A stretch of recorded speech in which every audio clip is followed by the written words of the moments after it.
Saya beri pertanyaan kepada semua saudara, dengarkan baik-baik pertanyaannya. Ada satu hal yang sangat penting dalam hidup kekristenan kita, dalam hubungan kita dengan Bapa di surga.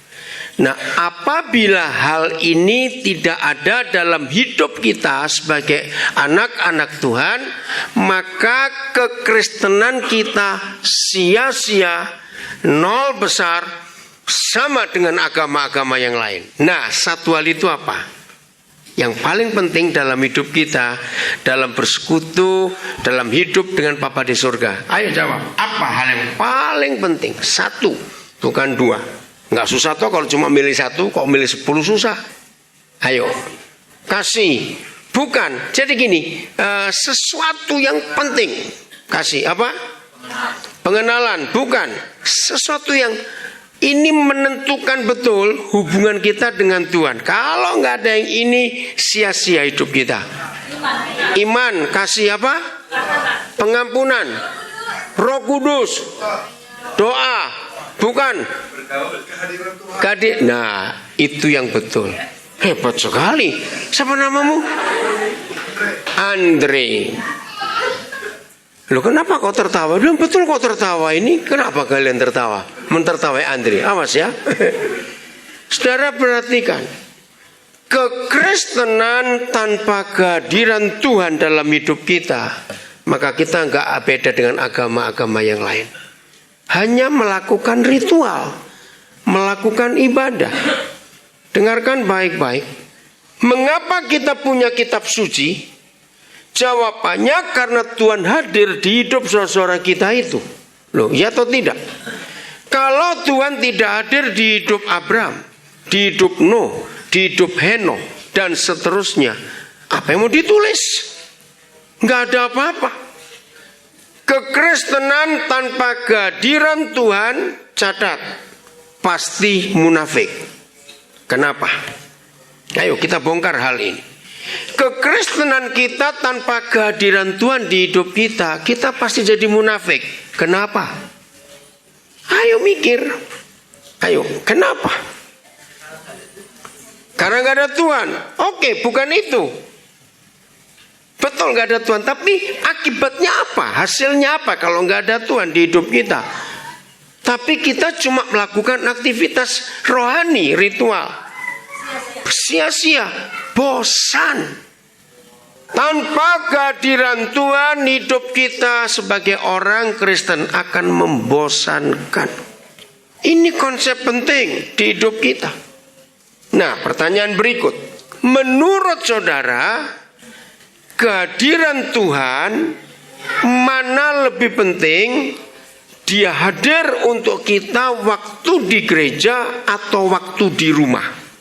Jawab baik, ini penting. Ayo, kehadiran Tuhan dalam hidup kita lebih penting waktu dia hadir di gereja untuk kita atau dia hadir di rumah buat kita? Ayo anak-anak semua jawab. Ini penting sekali. Iya, pilih, saya tanya, lebih penting Tuhan hadir di gereja atau di rumah? Betul sekali. Kehadiran Tuhan di rumah jauh lebih penting. Bahkan nanti pada akhir pengajaran ini saudara akan kaget kalau saya memberikan sebuah pernyataan. Sebetulnya Tuhan tidak pernah memperhitungkan hidup kita selama ibadah, karena kita bisa pura-pura di sini. Betul? Mengapa kehadiran Tuhan jauh lebih penting di rumah kita daripada di gereja? Karena alasan ini. Jawab lagi pertanyaan saya. Di mana kita bisa berlaku munafik? Di rumah atau di gereja? Nah, ini alasannya. Dia nggak mau hadir di sini karena kita bisa munafik. Bahkan, maaf saya harus berkata, saudara mau setuju atau tidak, saya akan tetap katakan. Dan khususnya hamba Tuhan harus menjawab. Pemain musik, pemimpin pujian, singernya, pengkhotbahnya, yang berdoa, siapa saja. Dengar, mimbar ini tempat kemunafikan atau tidak? Loh, kok diam saja? Mimbar ini tempat kemunafikan atau tidak? Karena kita bisa pura-pura di sini. Jawab iya atau tidak. Yang mengetahui kita hamba Tuhan benar atau tidak bukan waktu kita di mimbar, tapi dalam hidup kita sehari-hari. Loh, jawab iya atau tidak. Maka itu saudara, mengapa Tuhan bencinya kepada orang munafik? Mengapa dia marah kepada orang beragama? Sebab isinya kepura-puraan. Jadi kalau saudara ingin tahu Kristen yang benar dan hamba Tuhan yang benar, jangan dilihat waktu melayani. Kapan kita melihatnya? Dalam hidup sehari-hari. Renungkan kalimat ini. Banyak orang jatuh bukan di mal, bukan di jalan, tapi di dalam pelayanan. Betul? Karena itu ada kepura-puraan. Maka itu hidup sehari-hari kita ini jauh lebih penting daripada ritual keagamaan kita. Ini yang kita harus tahu betul-betul. Kalau tidak, kita akan gagal menjadi anak-anak Tuhan. Nah, ini yang kita harus temukan. Apa bukti kehadiran Tuhan di hidup kita? Maaf, bukan, aku merinding. Bukan. Kalau cuma merinding lewat kuburan malam-malam merinding juga. Betul? Bukan. Kehadiran Tuhan tidak ditandai dengan tangisan. Tidak. Kehadiran Tuhan tidak ditandai dengan orang itu rebah. Tidak. Tapi ini yang kita harus tahu. Kita buka Keluaran 25 ayat 22. Apa yang membuktikan Tuhan hadir di hidup kita? Dan inilah firman-Nya. Keluaran 25 ayat 22. Dan di sanalah aku akan bertemu dengan engkau. Ini memang firman kepada Musa. Tapi kan firman Tuhan berlaku untuk siapa saja. Amin. Berarti Tuhan pun bicara kepada kita sekarang. Di sanalah aku akan bertemu dengan engkau. Dan dari atas tutup pendamaian itu, dari antara kedua kerub yang di atas tabut hukum itu, aku akan berbicara dengan engkau. Tentang apa? Ayo, tentang apa ini penting? Segala sesuatu yang akan kuperintahkan kepadamu untuk disampaikan kepada orang Israel. Nah, bagian terakhir nggak harus orang Israel. Pokoknya dua kata ini penting. Tolong keluarkan, catat. Saya minta kau sudah dengar firman, belajar, catat. Dua kata penting dalam ayat ini adalah bertemu dan berbicara. Apa yang penting? Bertemu dan berbicara. Kapan Tuhan bertemu kita? Waktu Dia hadir di hidup kita. Nah, inilah kehadirannya. Kira-kira apa yang terjadi dengan bangsa Israel kalau Tuhan tidak hadir di hidup Musa? Loh, ayo jawab. Tetap dijajah. Tidak ada kelepasan. Musa juga nggak tahu mau ke kiri atau ke kanan. Ayo jawab. Waktu itu Musa bawa peta nggak dari Israel ke Kanaan? Ayo jawab, bawa peta tidak? Pakai GPS? Loh, pakai GPS? Nggak juga. Lalu gimana cara dia mimpin? Ini ayatnya. Karena Tuhan bertemu Musa, maka itu Tuhan berbicara. Maaf, saya harus memberi ketegasan ini kepada gereja. Bahwa tiap kali Tuhan hadir bertemu dengan kita, Dia pasti dan harus berbicara. Inilah satu-satunya ayat dalam Alkitab yang memberitahu kita, kalau Dia hadir bertemu kita, anak-anaknya, Dia pasti berbicara. Maaf, jangan ada yang tersinggung kalau saya bicara ini. Kalau saudara kenal seseorang, wih, doanya berjam-jam, jangan bilang hebat dulu. Kalau saudara kenal seorang, puasanya rutin, seminggu berapa hari, maaf, bukan itu yang penting. Pertanyaannya begini, kamu doa sekian jam, Tuhan bicara sesuatu tidak? Kalau jawabannya enggak, itu kamu tidur gitu aja sudah. Sebab kalau dia bertemu kita, dia pasti berbicara. Termasuk yang rajin puasa. Kita nggak boleh saingan. Maka itu Tuhan benci orang munafik gara-gara ini. Kita nggak boleh saingan. Kamu kuat puasa berapa hari dalam sebulan? Boro-boro 2 hari. Sehari nggak kuat, kalah. Aku sebulan 4 hari. Bukan itu yang penting. Jangan bertanya kepada seseorang, kamu doa berapa jam sehari? Wah, kalah. Aku bisa 6 jam, kamu baru 4 jam. Bukan.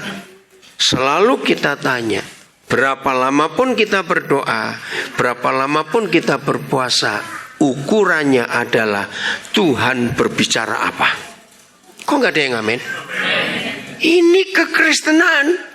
Saya ulangi lagi, bukan ritual. Ada banyak konsep hidup Kristen yang salah. Contohnya begini, aku berjanji kepada Tuhan, pokoknya dalam 1 hari aku harus baca Alkitab 8 pasal. Nah, ada berapa waktu tertentu, mungkin saudara terlambat bangun, mungkin ada kesibukan yang lain, sehingga nggak sampai 8 pasal. Ngerti nggak maksudnya? Nah, karena sudah terlanjur janji, maka bacanya cepat-cepat. 8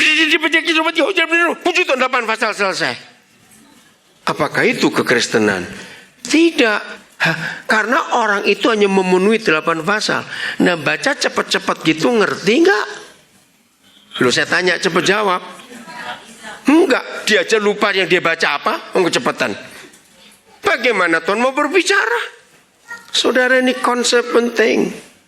Kehadiran Tuhan di hidup kita itu mutlak. Kalau dia tidak ada di hidup kita, kita pasti jadi bosan.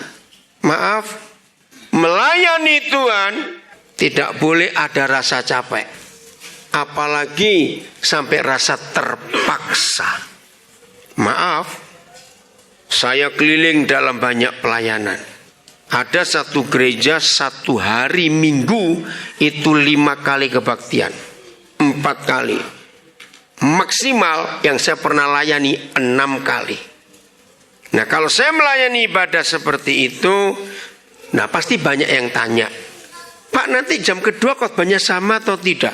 Nanti jam keempat sama nggak jam kita? Saya bilang, saya tidak pernah mengajar dengan tema yang sama untuk 1 hari atau 1 tempat. Saya selalu minta Roh Kudus berbicara apa di setiap ibadah. Karena hanya Tuhan yang tahu jemaat yang hadir memerlukan apa dalam hidupnya. Hamba Tuhan tidak beda seperti pelayan restoran. Pelayan restoran hanya menyuguhkan, menyajikan yang diinginkan oleh pelanggan, yang dimasak oleh koki. Ngerti ya? Kokinya itu Roh Kudus yang tahu apa yang diperlukan jemaat. Hamba Tuhan menyajikan. Ngerti maksudnya? Lucu nggak kalau saudara ke restoran yang menentukan menunya pelayannya? Nggak lucu. Saya sebagai hamba Tuhan, sebagai pengkhotbah tidak boleh menentukan khotbah apa yang enak buat saya. Tidak.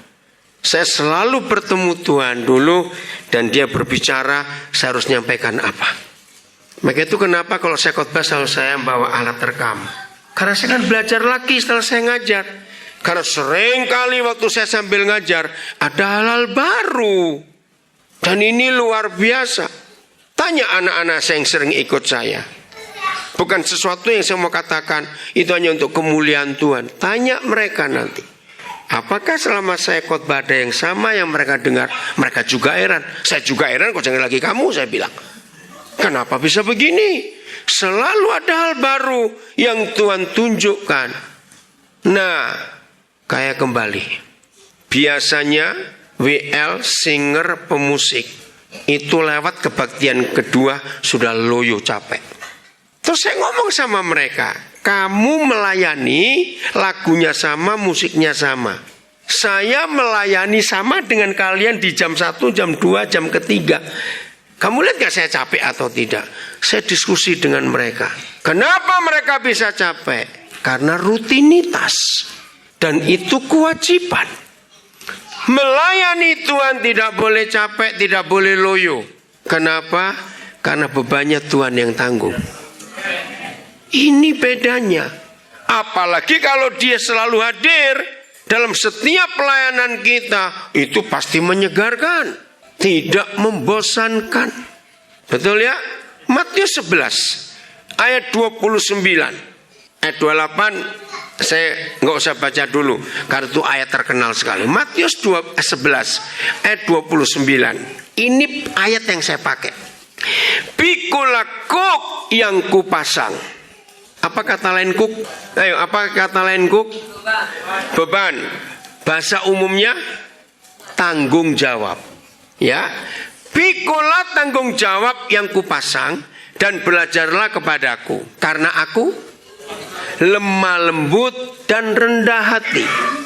Maka kalau kita belajar kepada Tuhan Yesus yang lemah lembut dan rendah hati, maka jiwa kita bagaimana? Ayo, jiwa kita bagaimana? Mendapat ketenangan. Apa lawan katanya ketenangan? Jawab bilang tidak tenang, nggak butuh itu saya jawabnya. Apa lawan katanya ketenangan? Stres, tertekan. Nah, inilah firman-Nya, bahwa memikul tanggung jawab dan beban dari Tuhan Yesus, jiwa tidak pernah stres, nggak ada rasa berat. Tapi beban mertua itu berat. Ngerti maksudnya? Loh, kenapa saya ambil contoh beban mertua? Itu pengalaman Musa. Nanti ya kita belajar soal Musa. Ini beban dulu. Saya tiba-tiba ingat ini. Coba buka dulu Ratapan 3 ayat 27 dan 28. Ini penting ini. Ya, ini untuk anak-anak muda, untuk yang belum menikah, dengar baik-baik. Adalah baik bagi siapa? Hei, jawab cepat, baca. Bagi siapa? Seorang pria waktu kapan? Enggak, seorang pria ngapain? Memikul kuk. Tadi apa kuk tadi? Tanggung jawab, pikul beban. Pada usia berapa? Pada usia muda. Ayat 28, lihat ini. Biarlah siapa? Jangan bilang iya, saya tahu itu iya. Siapa? Pria muda, bukan cuma anak muda. Salah, anak muda bisa perempuan. Alkitab begitu jelas. Biarlah si pria muda itu ngapain? Duduk sendirian dan berdiam diri kalau Yahweh membebankannya. Wah, ini luar biasa. Anak-anak jangan ribut ya. Sebentar aja nanti Om selesai. Terima kasih, kalian hebat. Ya, dengerin ini. Firman ini luar biasa. Saya persingkat supaya langsung ngerti ayatnya. Cowok, anak mama tidak boleh kawin. Ngerti enggak? Kenapa? Anak laki-laki yang anak mama. Ngerti maksud anak mama itu gimana? Orang Tenggarong bilang apa kata anak mama? Manja, bukan cuma manja. Pasti ada istilahnya. Sekarang saya lihat di beberapa suku ada. Orang Jawa bilang bohong-bohong. Anak mami itu. Dikit mam gitu. Nah, anak apa? Iya, mamanya terus. Orang Tenggarong bilang apa? Ada enggak bahasa Kutai kira-kira? Saya dengar monyet lagi. Kaget saya. Apa-apa? Orang Tenggarong bilang apa? Monje. Oh, manja itu monje. Oke, awas ya. Anak monje nggak boleh kawin. Nanti istrinya cepat mati. Loh, kenapa? Karena mamanya kan nyampuri rumah tangga anaknya. Anak mama, anak monje paling cocok kawin dengan mamanya sendiri. Tahu rasa lu? Lu apa dikit-dikit mama, betul tidak? Maka itu gadis-gadis, walaupun dia cakep, dia kaya, kalau anak monje jangan kamu mau kawin. Nanti kamu jadi babunya seumur hidupnya. Anak laki harus tumbuhnya tanggung jawab sejak masih muda. Amin. Dengar ya. Orang-orang kaya biasanya merusak anak-anaknya. Semua pakai membantu. Salah besar. Saya punya prinsip setelah mengerti Ratapan 3, 27, 28. Anak laki-laki setelah umur belasan, jadi mulai 15 ke atas, yang umur itu dengar, harus bisa 3 hal ini. 1, cuci bajumu tanpa mesin cuci, pakai tangan. Halo, ada orang gak ini? Kok nggak ada yang ngamen? Maka itu cewek-cewek kalau cowokmu dekati, tanya, bisa cuci bajumu sendiri tidak? Tanya dulu itu. Setuju cewek-cewek? Dengar cowok males, awas kamu kawin. Nomor 2, pria muda harus bisa setrika bajunya sendiri. Loh, kok nggak ada yang ngamen lagi yang lain? Serius. Nomor 3, pria muda harus bisa masak nasi sendiri. Tahu makan nggak bisa nasi, nggak bisa masak nasi, makan rice cookernya situ. Supaya tahu rasa. Nah, ini kesimpulan yang paling penting. Gadis, kalau kamu kenalan dengan seorang cowok, begitu jabatan tangan, coba rasakan tangannya, halus atau kasar. Kalau cowok tangannya halus, pasti kerja di salon dia. Cowok itu harus kasar tangannya, setuju? Karena ini firman-Nya, suruh duduk sendirian sejak masih muda. Waktu Tuhan memberikan tanggung jawab, hebat. Dalam kitab Kejadian ada 2 contoh kapan seorang itu boleh menikah. Kebetulan contohnya Adam dan Yakub, Yusuf. Kapan mereka dinikahkan oleh Tuhan? Bukan karena umurnya. Kebetulan Yusuf ada angka umurnya 30, tapi sebetulnya tidak.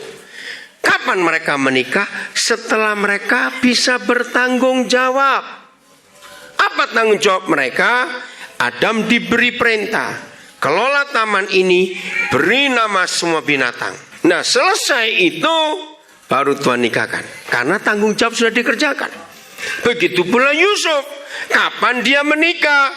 Ketika visi yang Tuhan beri terjadi, betul tidak? Lalu Tuhan menggerakkan Firaun untuk meninggalkan Yusuf. Maka itu kalau ada cowok belum bisa bertanggung jawab lalu menikah, berarti dia baru bisa apa? Apa lawan katanya? Tanggung jawab. Bukan tidak bertanggung jawab, bukan. Ada istilah saya temukan. Apa? Masa nggak tahu ah? Apa? Apa lawan katanya tanggung jawab? Bukan tidak bisa bertanggung jawab, bukan. Ada istilahnya kok, saya ketemu. Apa? Ini tanggung jawab semua atau tidak orang-orang ini kok ditanya nggak tahu? Apa lawan katanya tanggung jawab? Aduh, susah bener. Jawab tanggung-tanggung, susah sekali. Ngerti nggak artinya jawab tanggung-tanggung? Loh, apa artinya jawab tanggung-tanggung? Kalau ditanya saya tempeleng kamu saya ini kalau anak laki saya gemes betul. Loh, serius ini laki itu tegas, setuju? Ditanya kok nggak bisu. Awas kamu. Lalu lihat, Tuhan Yesus mengajarkan, hei manusia, belajarlah kepada burung. Betul? Masih ingat firman itu? Nah, salah satu yang kita pelajari dari burung itu menarik. Ternyata tidak ada burung jantan yang berani kawin tanpa buat sarang lebih dulu. Wih, ini keren betul. Loh, kok nggak amin? Maka itu laki-laki kamu pengen kawin terus, beli seng 100 lembar aja belum bisa minta kawin, saya tonjok kamu. Maka itu gadis-gadis, kalau ada cowok dekati kamu, orang tua setuju semuanya, gembala setuju, tanya terakhir, kamu punya seng berapa lembar? Artinya apa? Kalau saya di Jawa, saya tanya punya genteng berapa ribu. Ini kan di Kalimantan gak ada genteng. Ayo, betul? Kalau cowokmu jawab, aduh, aku baru punya seng 2 lembar, jangan kawin, itu kuburan. Lo kan kuburan cuma 2 lembar sengnya, ngawur aja. Alkitab itu hebat, saudara. Kenapa? Ayatnya, coba lihat Kejadian 22 ayat 24. Wih, seru sekali.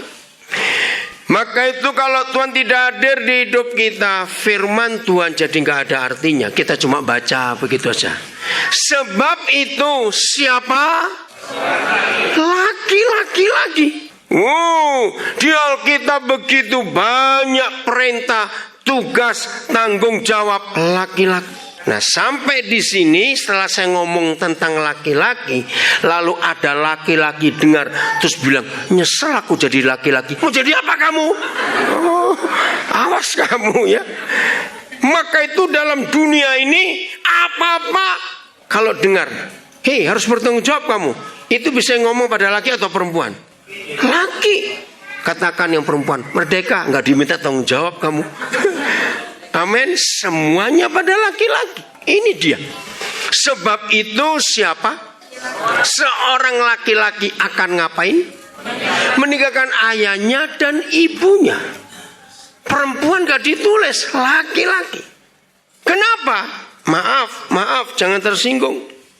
Bagaimanapun juga mama mertua sulit akur dengan mantu perempuan. Yuk, amin atau tidak? Maka itu secara normal, secara wajar, sangat berat kalau ada seorang gadis sudah jadi istri tapi diajak masuk ke rumah suaminya dengan orang tua. Jangan melanggar ayat ini. Laki-laki harus keluar. Maka itu saya ulangi lagi, anak monjek tidak boleh kawin, melanggar ayat ini. Mama-mama dengar. Walaupun itu anak kesayangan ibu, waktunya menikah, lepaskan. Loh, kok mama-mama gak amin? Awas ya. Lepaskan anak itu. Tidak boleh dijak masuk ke rumah. Dalam satu dapur tidak boleh dua koki, perang nanti. Betul? Maka itu jangan berusaha mendamaikan mama mantu dengan anak mantu perempuan. Gak bisa damai, sudah ada ayatnya kok. Hebat bukan? Nah, lebih hebatnya lagi, waktu Yahweh Tuhan berfirman di ayat ini, bukankah Adam dan Hawa adalah pernikahan pertama di dunia yang jelas-jelas gak punya mertua dan gak punya orang tua? Ngapain dia ngomong? Loh, betul tidak? Tapi justru ini luar biasa. Laki-laki bertanggung jawab. Jadi jangan sampai saudara mau menikah tapi gak ada persiapan. Gak harus beli rumah, tidak.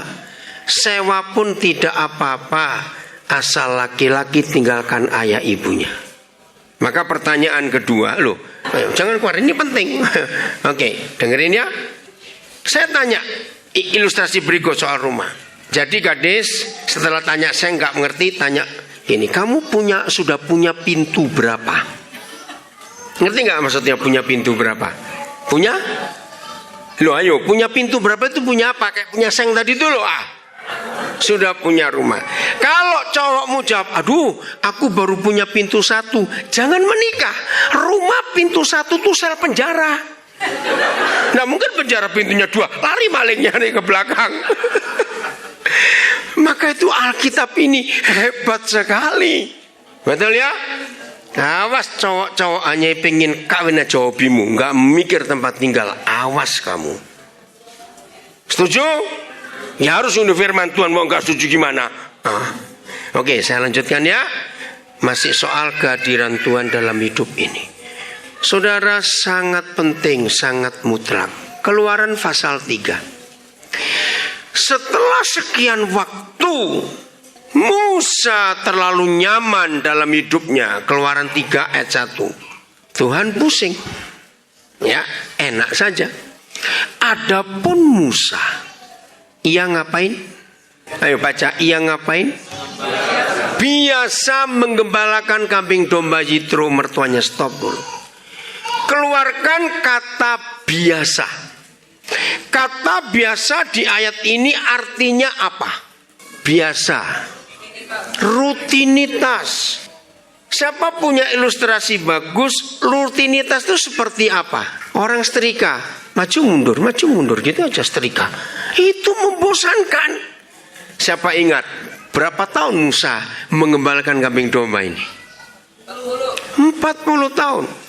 Hitung, kalau kuliah berarti Musa sudah kuliah berapa semester? Loh, hitung, wah. Berapa semester? 80 semester. Wih, kalau kuliah 80 semester itu S7 itu. Loh, 80 semester. Ya toh, S1 kan cuma 8 semester. Ditambah S2 4 semester, S3 tergantung. Nah ini sudah semester 80 semester. Betul? Hebat sekali. Nah Tuhan gak mau Musa begitu. Nah masalah ketiga, dia gembalakan kambing domba siapanya? Nah jawab, mana lebih berat tanggung jawabnya? Mengembalakan milik mertua atau milik sendiri?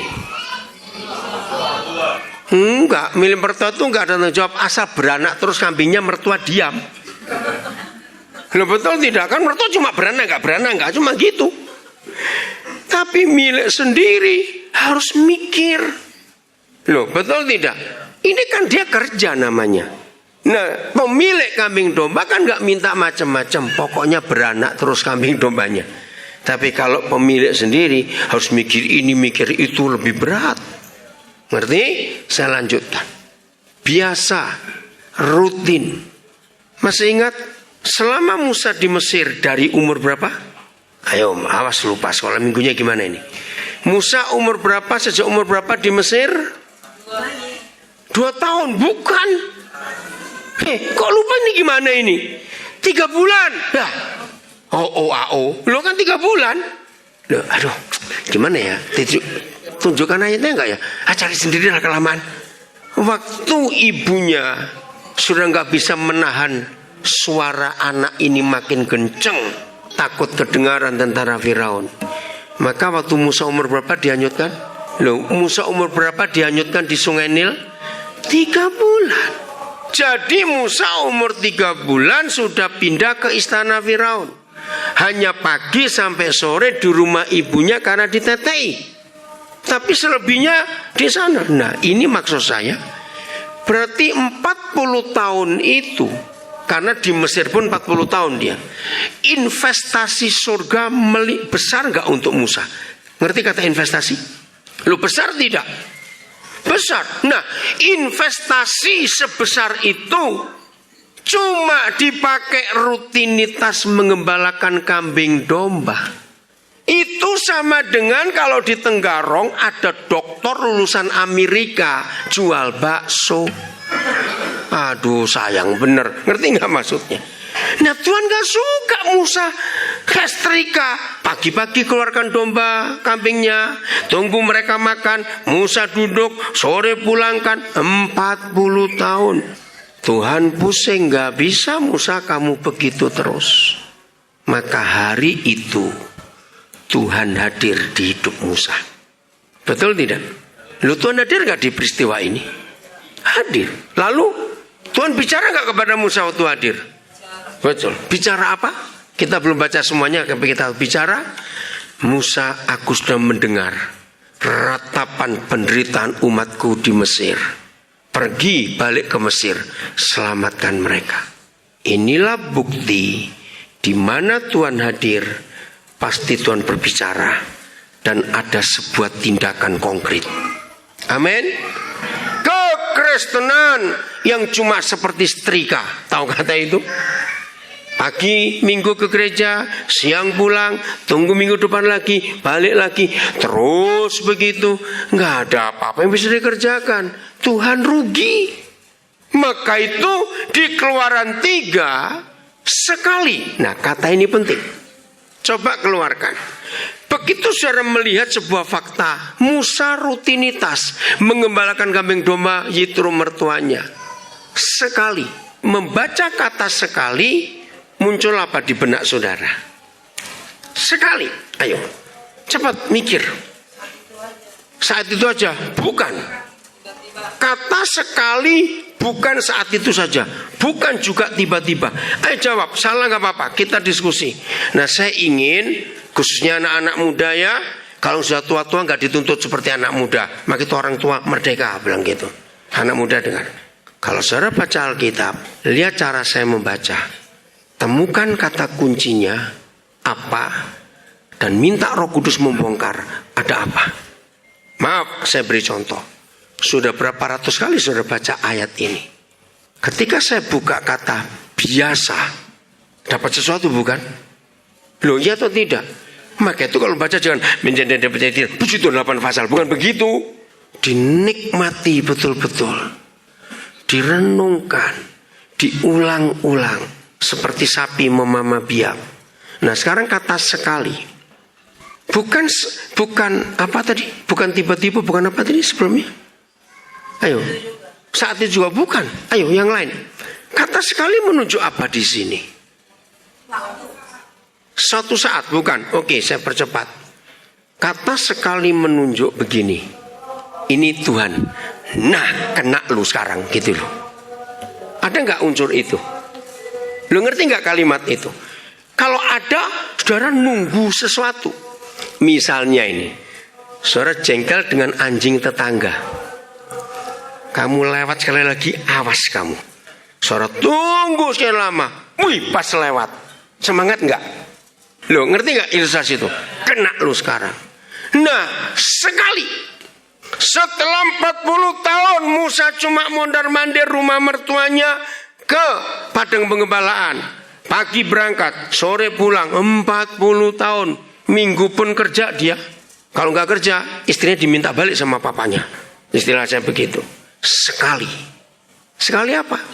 Ketika Musa menggiring kambing domba itu ke seberang padang gurun. Perhatikan. Menurut pembacaan ini, Musa pernah nggak ke seberang padang gurun itu? Belum. Itu yang ditunggu Tuhan. Jadi hari itu Musa nggak rutin. Dia ketemu jalan lain. Dia menemukan padang gembala yang lain. Maka itu dia belok. Nah begitu Yahweh Tuhan melihat Musa belok. Nah ini dia. Kena sekarang kamu. Aku tunggu kamu 40 tahun ini. Rutinitas yang kamu kerjakan. Sekarang belok. Sampailah ia ke gunung Tuhan, yakni gunung Horeb. Makin jelas sampailah ia. Berarti dari tadi belum pernah, bukan? Ayat 2. Ayat 2, ayo. Lalu, nah, kata lalu menunjukkan apa? Ya, kemudian artinya apa? Oke, artinya begini. Malaikat pun ikut seneng gak? Nah, kata lalu dengan kata sekali sama. Malaikat pun berkata, kena lu Musa sekarang. Maka itu malaikat Yahweh langsung menampakkan diri kepadanya. Tuhan hadir. Kekristenan tanpa kehadiran Tuhan, catat, pasti membosankan. Betul atau tidak? Cuma rutinitas. Nggak ada hal baru. Itu lagi, itu lagi, itu lagi. Mengapa hampir semua anak remaja pemuda sulit beribadah? Jawabannya karena bosan. Itu lagi, itu lagi. Nggak ada yang baru. Lalu malaikat Yahweh menampakkan diri kepadanya dalam nyala api yang keluar dari semak duri. Lalu Musa melihat. Nah ini menarik sekali. Saya pakai ilustrasi anak-anak.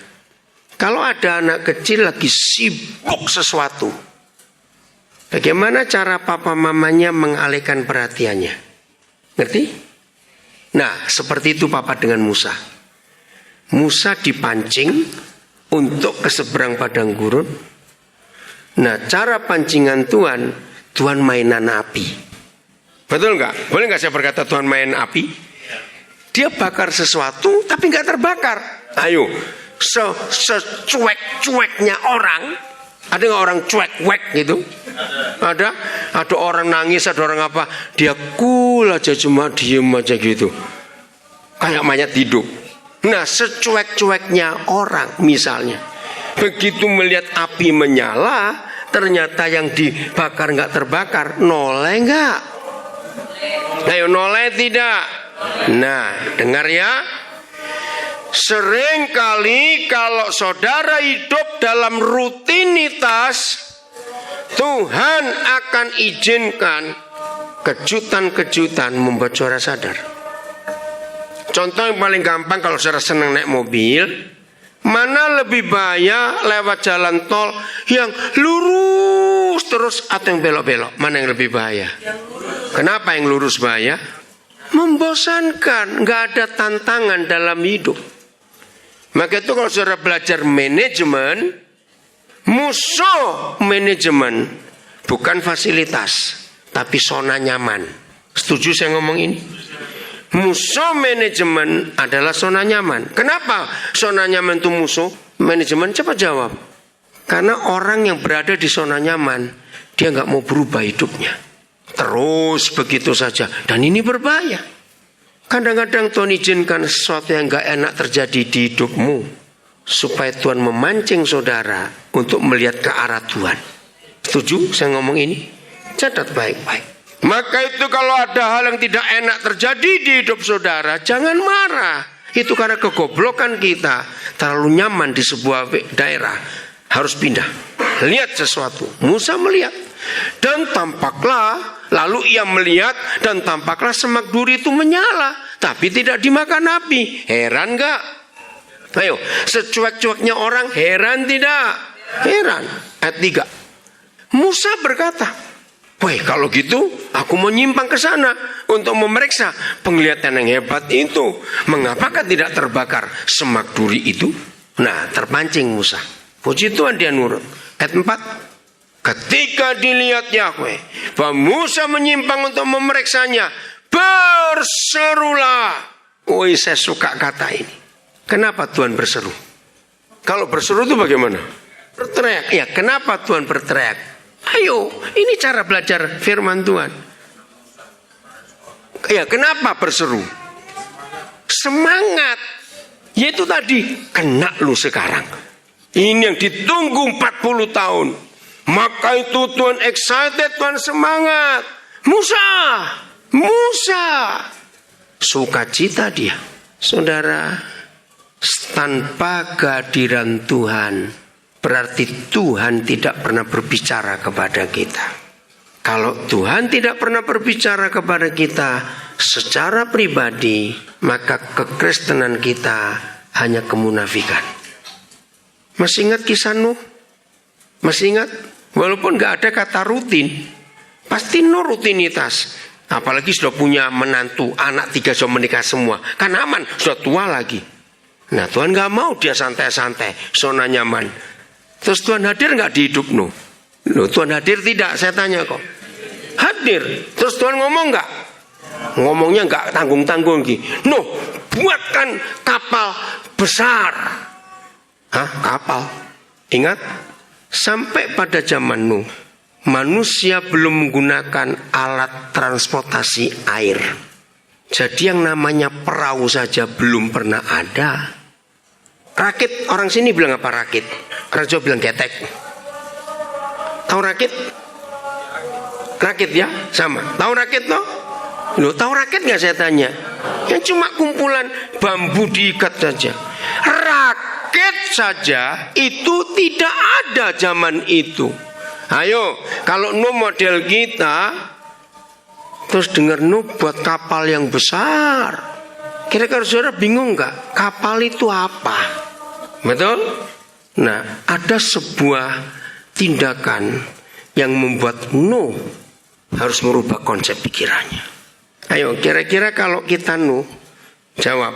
Saudara berkata aja atau mikir dulu atau tidak mau atau cari orang lain? Ayo jawab. Ayo, cari orang lain. Kenapa? Kenapa? Ayo jawab. Bukan cuma gak ngerti, gergaji belum ada, paku belum ada, lem belum ada. Pakai apa itu? Apalagi kapalnya besar, yang dibawa bukan cuma kelinci, tupai. Betul, yang dibawa apa? Gajah, gorila, badak yang gede-gede. Nah cuma saya nyesel, kenapa dia bawa nyamuk? Ini yang saya nyesel. Aduh, kalau saya di situ waktu itu bilang no, nyamuk yang dibawa. Karena gara-gara no, saya kena malaria ratusan kali di Papua. Saya jengkel sekali. Kok nyamuk dibawa? No, kamu itu ngapain? Maka itu kalau belajar Alkitab, pakai logika anak-anak. Firman itu gampang dimengerti, saudara. Ya sesimpel ini, cara saya ngajar ini. Jadi yang dibawa bukan cuma binatangnya, tapi Papa pesan, siapkan kamar-kamar untuk makanannya. Ayo, mau nggak ngerjain begitu? Pasti mikir duitnya siapa? Mahal nggak kira-kira kapal itu? Nggak tahu. Kalau dari kertas ya murah. Ini kapal besar 7 lantai. Itu ditulis. Ukurannya sekian. Woi, Tuhan hadir. Pasti dia berbicara. Amin gitu, saudara diam saja. Aduh, amin jadi suruh kayak marah, amin panjang bener ah. Yang serius gitu loh. Amin. Maka itu kalau Tuhan gak pernah berbicara kepada kita karena dia gak pernah hadir di hidup kita, maka kekristenan kita membosankan. Saya akan akhiri. Ini yang dahsyat. Siapa bisa jawab? Kehadiran Tuhan di hidup kita hanya ditentukan oleh satu hal. Kita harus bagaimana? Karena kalau tidak ada hal ini, dia nggak bisa hadir. Ternyata tidak mudah Tuhan hadir di hidup kita. Ayo, hal apa? Oh, saya senang kalau saudara berdiri di sini ngeliat wajah semua, mikir semua. Itu seru bener. Kalau saya foto ini, wah keren. Mikir semua, itu bagus. Jadi mendengar firman itu belajar. Belajar itu mikir. Amin. Ya, kita jadi suruh. Wah. Ayo, apa? Hanya ada satu syarat, hanya ada satu hal yang membuat dia hadir di hidup kita. Kekudusan. Nah, mengampuni. Siapa yang ngomong tadi? Mana suara perempuan yang... Oh, puji Tuhan. Siapa namanya, Bu? Diana. Oh, ya. Mengampuni. Hubungan kita dengan Tuhan, catat ya, sangat ditentukan hubungan kita dengan orang lain. Ini luar biasa. Maka itu mulai hari ini saudara tidak boleh berkata, aku gak peduli dengan orang lain, pokoknya aku dengan Tuhan. Salah besar. Justru kalau kita tidak beres dengan seseorang, maka Tuhan gak bisa beres dengan kita. Siapa masih ingat Matius 5, Tuhan Yesus berfirman begini, kalau kamu mau mempersembahkan sesuatu di mezbah, masih ingat? Dan kamu teringat ada sesuatu di hati saudaramu terhadap kamu, tinggalkan persembahanmu, berdamai dulu dengan orang itu. Ini sulit loh. Tuhan tidak berkata tentang apa yang ada di hati kita tentang orang lain. Kalau itu gampang, kita yang merasa kok. Tapi yang Yesus Tuhan katakan, kalau kamu tahu ada sesuatu di hati saudaramu terhadap kamu, ini sulit nggak? Sulit, mana saya tahu. Kalau dia ada apa-apa dengan saya, berapa kali kita hanya bicara saja, buat kita nggak ada apa-apa, tapi yang terima sakit hati, sering nggak? Lo jawab sering atau tidak? Nah, bagaimana saya bisa tahu? Jawabannya, Roh Kudus akan beritahu bahwa kita nggak beres dengan orang itu. Begitu telitinya Tuhan dalam hubungan kita dengan siapa saja. Sampai ketika kita nggak sadar kita sudah menyakiti, Roh Kudus akan memberitahu kita. Saya ulangi, kehadiran Tuhan dalam hidup kita ditentukan oleh apa? Hubungan kita dengan sesama kita. Oke, kita lihat Ibrani 12 ayat 14. Ini jelas sekali. Ibrani 12 ayat yang ke-14. Berusahalah hidup apa? Damai. Apa artinya hidup damai? Ayo, apa artinya hidup damai? Rukun. Yang lebih tegas. Enggak punya musuh. Dengan berapa orang? Semua orang. Semua orang itu berapa? Oh, bukan banyak. Salah. Semua orang itu berapa? Semua, pokoknya orang. Walaupun orang seperempat, orang separuh, pokoknya orang. Loh, kan ada orang seperempat. Kalau nggak punya tangan, nggak punya kaki, kan seperempat namanya. Ya, orang separuh misalnya. Pokoknya orang. Kata berusahalah, itu tergantung kita atau tergantung Tuhan? Ayo jawab cepat. Tergantung kita atau tergantung Tuhan? Kita. Maka itu kalau saudara sedang sakit hati pada seseorang, jangan berdoa, Tuhan tolong saya Tuhan, saya nggak sanggup untuk mengampuni orang itu Tuhan, saya minta tolong. dengar baik-baik. Inilah satu-satunya doa yang gak akan dijawab oleh Tuhan. Ngerti? Jadi kalau kita mengampuni orang harus usaha, bukan berdoa. Mengampuni itu hanya satu, mau atau tidak, bukan berdoa. Awas, ada yang berkata, Pak Pendeta, saya tuh gak benci, cuma malas ketemu. Sama goblok. Gak benci tapi malas ketemu. Awas kamu. Jalan, wih ada dia, terus belok. Awas kamu. Itu namanya tidak berdamai. Nah, saya akan baca dengan kata yang tepat. Ini terjemahnya nggak tepat, maka itu kita nggak pernah seluruhnya mempelajarinya. Begini yang betul. Berusahalah hidup damai dengan semua orang dan kejarlah perdamaian. Sebab tanpa berdamai dengan semua orang, lanjutkan. Ayo lanjutkan. Tidak seorang pun akan melihat Yahweh. Nah, pertanyaannya, kalau melihat saja nggak bisa, ketemu bisa tidak? Harus bilang, saya nggak perlu ketemu, cuma ngintip papanya. Ada yang ngotot juga itu anak-anak Tuhan itu. Ini loh firman yang saya takut. Maka saya balik.